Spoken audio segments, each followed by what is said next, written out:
வணக்கம். இன்றைக்கு நாம பார்க்க போற விஷயம் கொஞ்சம் சூடான விவாதம்னே சொல்லலாம். ஆசியா கோப்பை கிரிக்கெட் போட்டி, அது முடிஞ்சதும் வந்த ஒரு சர்ச்சை, அப்புறம் அரசியல். இந்திய பிரதமரோட ஒரு ட்வீட் பாகிஸ்தான்ல அது எப்படி ஒரு பெரிய புயலை கிளப்புச்சு, மைதானத்துல என்னென்னமோ நடந்துச்சு. அப்புறம் இந்த ரெண்டு நாடுகளுக்கு நடுவுல நடக்கிற யார் சொல்ற கதை உண்மை அப்படிங்கிற போட்டி. இந்த கிரிக்கெட் சர்ச்சை உண்மையில எதை பத்தினது? விளையாட்டுக்கும் அரசியலுக்கும் ஏன் இவ்வளவு நெருக்கமான, சில சமயம் சிக்கலான தொடர்பு இருக்கு? முதல்ல பிரதமரோட அந்த ட்வீட்ல இருந்து ஆரம்பிக்கலாம். இந்தியா ஆசிய கோப்பையில பாகிஸ்தானை ஜெயிச்சதுக்கு அப்புறம் பிரதமர் மோடி ஒரு ட்வீட் போட்டார். ஆபரேஷன் சிந்தூர் மாதிரி விளையாட்டு மைதானத்திலயும் முடிவு ஒண்ணுதான், இந்தியா மறுபடியும் ஜெயிச்சிருச்சு அப்படின்னு. அந்த ஆபரேஷன் சிந்தூருங்கிறது சமீபத்துல நடந்ததா சொல்லப்படுற ஒரு ராணுவ நடவடிக்கை இல்லையா?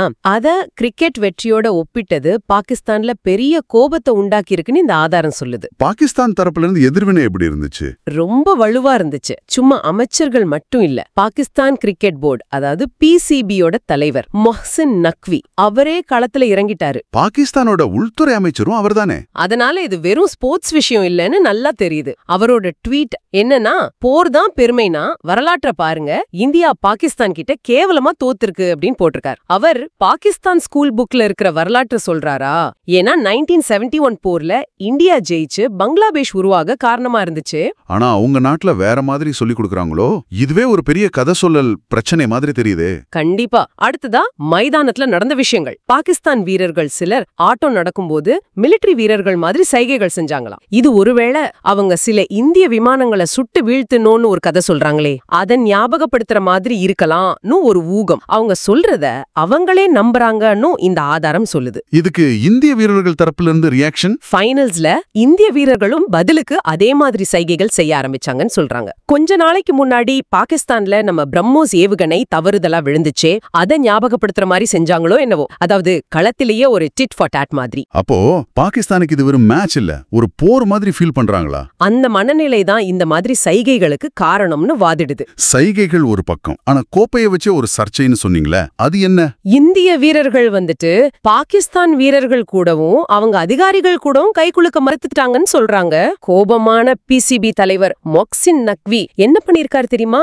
ஆசியா கோப்பையை மைதானத்துல இருந்து எடுத்துட்டு போயிட்டாராம். இந்தியா கோப்பை இல்லாமலேயே வெற்றியை கொண்டாடினதா இந்த ஆதாரம் சொல்லுது. ஒரு சர்வதேச போட்டியோட கோப்பைய ஒரு கிரிக்கெட் போர்டோட தலைவரை இப்படி எடுத்துட்டு போறது, இது விளையாட்டுக்கே ஒரு மாதிரி இருக்குல்ல. பாகிஸ்தான் கேப்டன் கூட சூரியகுமார் யாதவ் மேல குறை சொன்னதா சொல்றாங்க. ஆமா, கிரிக்கெட் அவமதிச்சுட்டாருன்னு. களத்துல மிலிட்டரி சைகை செய்யறதும் சூதாட்ட மாதிரி விஷயங்களும் தான் உண்மையான அவமதிப்புன்னு சொல்லுது. ஒரு கிரிக்கெட் போர்டு தலைவர் கோப்பையை எடுத்துட்டு போறது, இது என்ன மாதிரி ஒரு சூழல்? இதுதான் நம்மள அடுத்த கட்டத்துக்கு கூட்டிட்டு போகுது. அதாவது இந்த கதை சொல்லல் போர், அப்புறம் பிஆரோட முக்கியத்துவம். யார் சொல்ற கதை சரி, யார் பக்கம் நியாயம்னு மக்களை நம்ப வைக்கிற போட்டியா? பாகிஸ்தான் வந்துட்டு அவங்க தான் இந்தியா கூட நடந்த போர்ல ஜெயிச்சோம், நிறைய இந்திய விமானங்களை சுட்டோன்னு ஒரு கதையை உருவாக்கி அதை ரொம்ப உறுதியா நம்புறாங்க. அவங்க ராணுவம் சொல்றத அப்படியே ஏத்துக்கிறாங்க. ஆனா டாம் கூப்பர்னு ஒரு ஐரோப்பிய ராணுவ ஆய்வாளர் இருக்கார். அவர் என்ன சொல்றாருன்னா, ஆபரேஷன் சிந்தூர் மாதிரி களத்துல இந்தியா நல்லாதான் செஞ்சிருக்கு. பாகிஸ்தானோட 11 பேஸ்களை அழிச்சதுக்கு சேட்டலைட் படம் ஆதாரம் கூட இருக்கு. ஆனா இந்த வெற்றியை உலகத்துக்கு சரியா எடுத்து சொல்றதுல, அதாவது அந்த கதை சொல்றதுல, பிஆர்ல இந்தியா ரொம்ப பின்தங்கி இருக்குன்னு அவர் சொல்றாரு. களத்துல ஜெயிச்சாலும் அந்த ஜெயித்த கதையை சொல்றதுல கோட்டை விடுறோம். ஆனா பாகிஸ்தான் தோத்தாலும் அதை பிஆர் வச்சு வேற மாதிரி காட்ட முயற்சி பண்றாங்க, அப்படிதானே?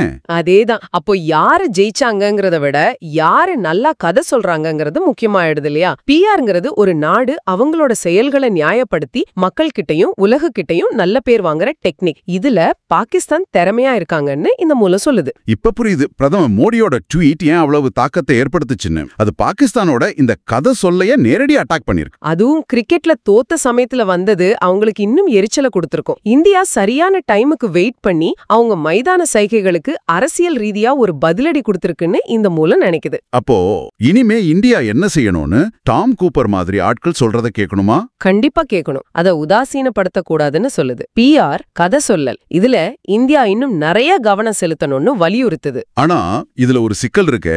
வெளிநாட்டு மீடியாவுல இந்தியாவுக்கு ஆதரவா இல்ல, நியாயத்தை சொல்றவங்க கம்மியா இருக்காங்க. ஆனா நம்ம நாட்டுக்குள்ளேயே இருந்துகிட்டு இந்தியாவை விமர்சிக்கிற பேர்ல எதிரா எழுதுவாங்க நிறைய பேர் இருக்காங்கன்னு ஒரு கவலையும் இந்த மூலம் சொல்லுது. அது ஒரு சவால் தான். பிரதமர் மாதிரி நிறைய மக்களை சென்றடையக்கூடிய தலைவர்கள் வந்துட்டு இந்த இந்தியாவின் கதை சொல்லலுக்கு முன்னாடி நின்னு வழி நடத்தணும். ட்ரம்ப் மாதிரி சோஷியல் மீடியாவை பயன்படுத்தணுமா? ஓரளவுக்கு அப்படி ஒரு ஒப்பீடு இருக்கு. ஏன்னா தலைவரோட குரலுக்கு ஒரு பவர் இருக்கு, அது நேரடியா மக்களை சென்றடையும். இந்த அளவுக்கு சர்ச்சைகள் இதெல்லாம் பார்க்கும்போது இந்தியா பாகிஸ்தான் மேட்ச் இனிமே தேவையானே தோணுது. சமீபத்திய போட்டிகள் ரொம்ப டாக்ஸிக்கா இருந்திருக்கு. அதனால எதிர்காலத்துல இந்த மாதிரி போட்டிகளை குறைச்சுக்கணும் இல்லனா தவிர்க்கலாமான்னு கூட ஒரு யோசனை சொல்லுது. விளையாட்டுங்கிறது ஒரு நல்ல விஷயத்துக்காக இருக்கணும். ஆனா இங்க அது போரோட நீட்சியா பார்க்கப்படுறதால பிரச்சனை தான் வருது. BCCI கூட PCBக்கு வார்னிங் கொடுத்ததா சொல்றாங்க. விளையாட்டுல கொஞ்சம் கண்ணியமா நடந்துக்கோங்கன்னு. மத்த டீம் கூட விளையாடும்போது இல்லாத ஒரு டென்ஷன் பாகிஸ்தான் கூட விளையாடும்போது மட்டும் வருதுன்னு சொல்றாங்க இல்லையா?